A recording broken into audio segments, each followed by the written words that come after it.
Now, finally, today is the day that I would be answering my Q&A, and I would first of all sincerely like to apologize to all of you. It has been what, 1.5 months or something, and I'm doing the video today. I'm really sorry about that. So let us start off quickly because there are a lot of questions. There are 195 questions, and there are basically 195 comments, and in that there are multiple questions. So probably we have about 200 or 250 questions. So let's start off. I have my cell phone in my hand and I'm randomly going to pick comments, and let us see how many ever possible I will answer. Okay, so here we go. First question, that is, what do I do for a living? What is my job? A very often asked question. So I work for a software company. My company makes financial software, and I play the role of a functional head for global information technology client support. So I head my whole process. It's a very responsible job and I absolutely love my job. I have been in this job for almost 9 years now. I really enjoy it. A very responsible job, and well, overall, I'm very happy.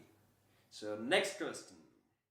How much money do I make on YouTube? Well, the YouTube thing is that you can make a lot of money if you become a really popular and a big vlogger or anything on YouTube. But at my stage, I don't make a lot of money. And as you all know, that going on a super bike ride and making a video itself costs a lot of money.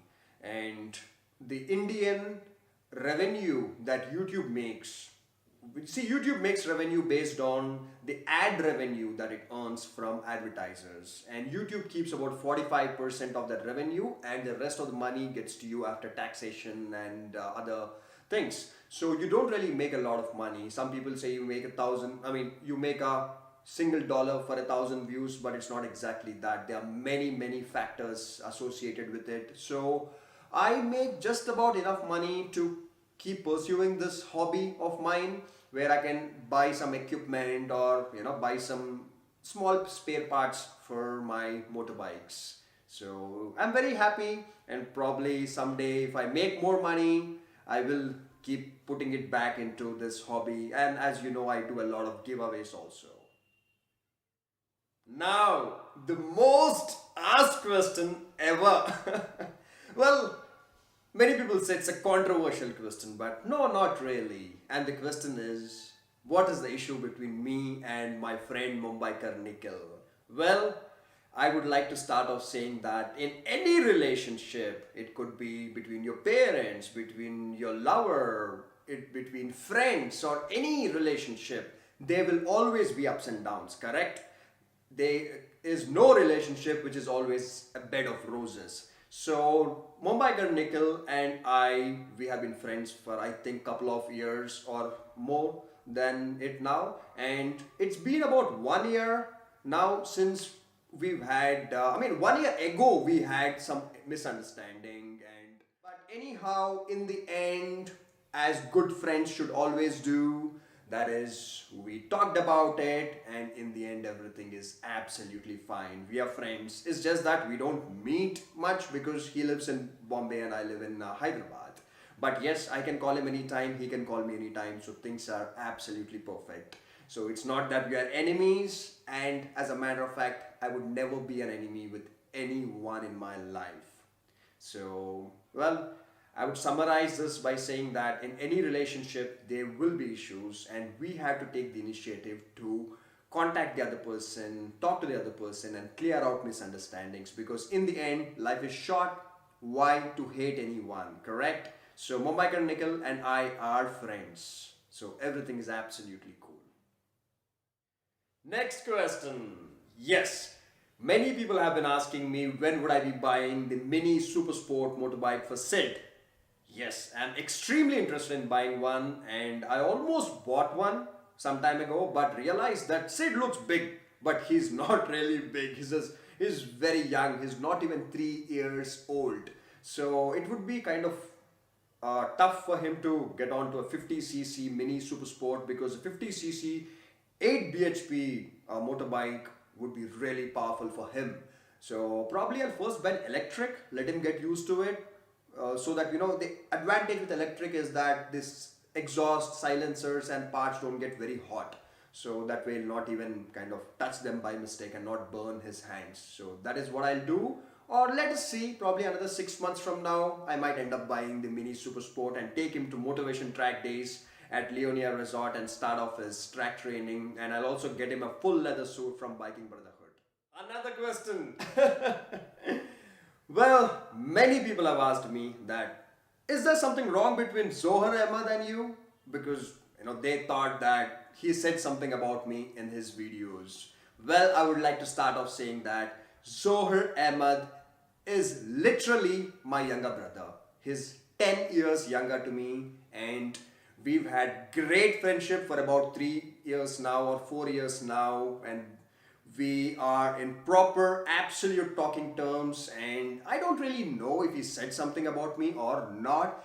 Even if he did, it is absolutely fine, because you know what?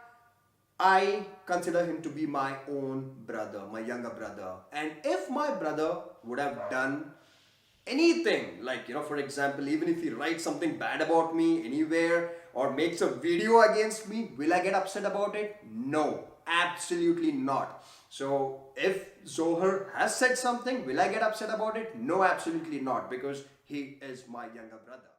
All right, a very interesting question. That is, at what age did I learn to ride a motorcycle? So someone asked me this. Interesting question. Now, I started riding kind of only after 18, and as many of you all know that my first motorbike was LML Adreno, which not many of you heard, and then my first performance motorcycle was Bajaj Pulsar 180, which was an absolute landmark and a game changer in 2002. And that is when I actually got into motorcycles, when I found this love about motorcycles. Then by about 2005, I got away from motorcycles almost completely, and I was into cars. I was only driving cars and almost not riding motorcycles. And when I was, in the year 2010, I think, I all of a sudden realized that if I don't pursue my passion of sport motorbikes or powerful motorbikes now, I'll probably never be able to do it in my life. So I started, looking out to buy a motorcycle, but as we know, they are very expensive to buy brand new. And I was lucky that during the years, right from when I was 18 years old, I have had great support from a mentor, Captain Ace Randhawa, and his son Mahir Master, who have taught me how to ride big motorcycles. So I learned to ride a big motorcycle, which is the first one was Yamaha RZ 350, which is the big daddy of the RD 350, two-stroke, twin cylinder, absolute rocket. And then I graduated and also rode this Suzuki Katana 750, awesome motorcycle, 110 horsepower. And that is, after that, I rode his BMW 650, blah blah, and I got very lucky as I had his support. And then the first performance motorcycle of my life is, of course, the Yamaha R1. Where do you live in Hyderabad? Many people probably, many YouTubers are, they are very apprehensive of letting people know where they live. But I am not, because for me, you all are friends. So why would I be ever apprehensive of letting my friends know where I live? I live in the Tirmalgiri area in Hyderabad. So if any of you all want to meet me, let me know. I understand I get held up with work, but I will definitely meet you all whenever possible. I love you all absolutely, because without the support of you all, I would be nothing on YouTube. It's not that I'm something big, but still nothing on YouTube. Yes, very important question. Why don't I go on long rides? Well, as a matter of fact, I love long rides. I just like to take my motorcycle out and go on a really, really long ride. But I have done that before I started motorcycle video logging. I did not even have an action camera at that time. I just have few photographs. But time is the big factor, friends, as you know, because if I go on a long ride, say for example, Hyderabad to wherever, 1,000 kilometer, 2,000, 3,000 kilometer ride, I need time. I need 4 or 5 or 6 days to do that, and I cannot afford to be away from work for so long. There can be very, very important phone calls, emails, which I have to address because my clients, which I take care of at work, are multi-million dollar clients, and my team needs to contact me for important things. So that becomes a tough thing, you know. Even if I'm on a holiday, there have been times when I'm sitting on the beach having a beer, but I still get a phone call from work and I have to kind of let my team know what to do. So, you know, I mean, when you love your job, it's never really a job. It's part of your life, it's your lifestyle. So, whenever possible, I will definitely do a long ride.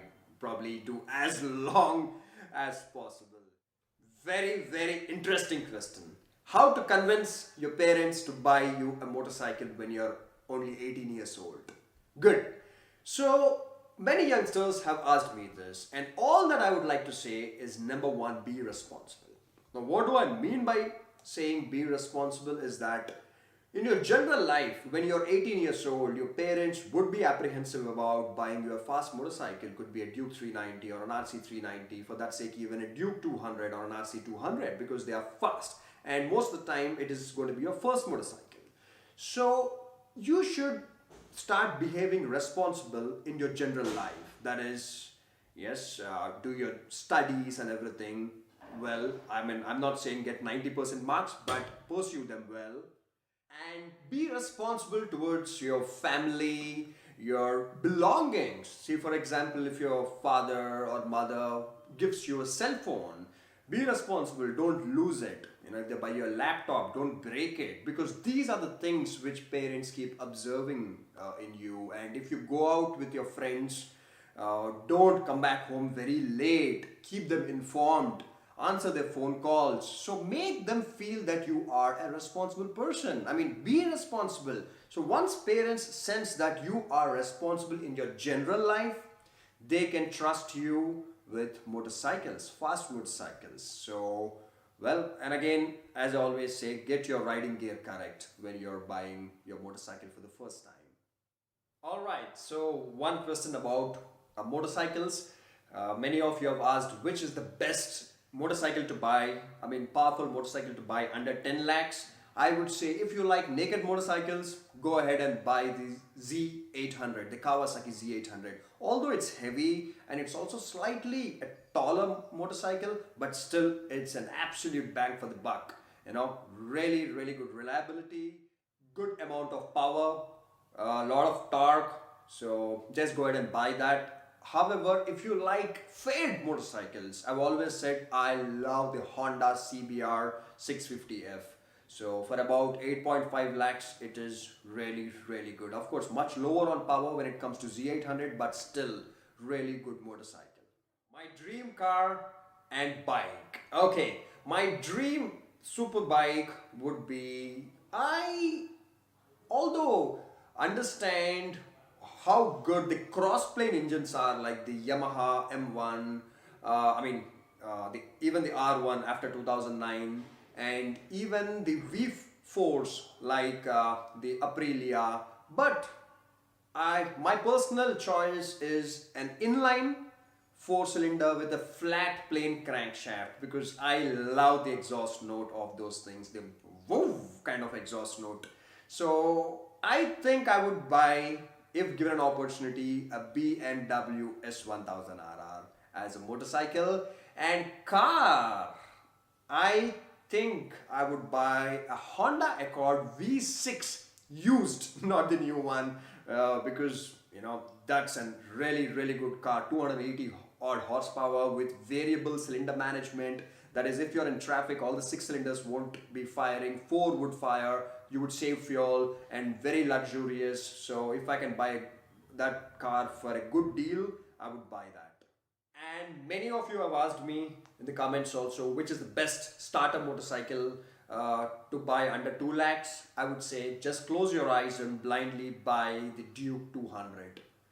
Perfect for someone who's 18 years old or any age, absolutely. You could be even 40 years old or 50 years old. But that is got enough power, really good handling, and yeah, it doesn't have ABS, but still, as I always mentioned, that it's good to learn without ABS when you're starting off, because that is the only way you learn how to brake and develop the art of braking on a motorcycle.